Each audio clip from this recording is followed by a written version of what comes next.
tell about storytelling. I am going to tell about storytelling.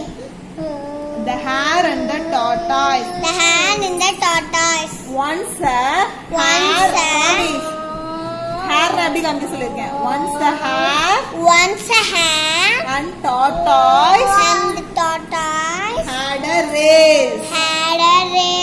The hare ran very fast. The tortoise was moving very slowly. And soon the hare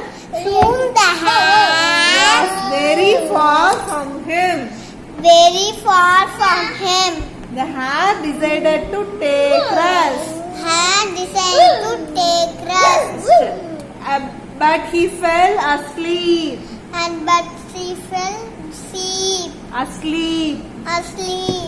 The tortoise kept on moving.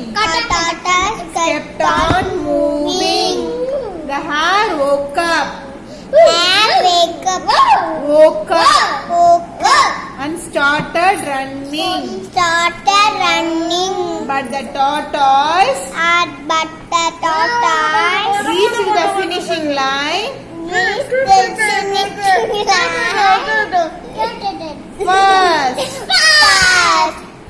And the hare lost the race.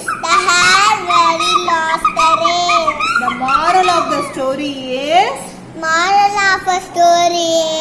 slow and steady wins the race. moral of the story is slow and steady wins the race. எங்களோட video பிடிச்சிருந்தா like பண்ணுங்கள், share பண்ணுங்கள், subscribe பண்ணுங்கள். Thank you friends. Thanks for வாட்சிங். Thanks for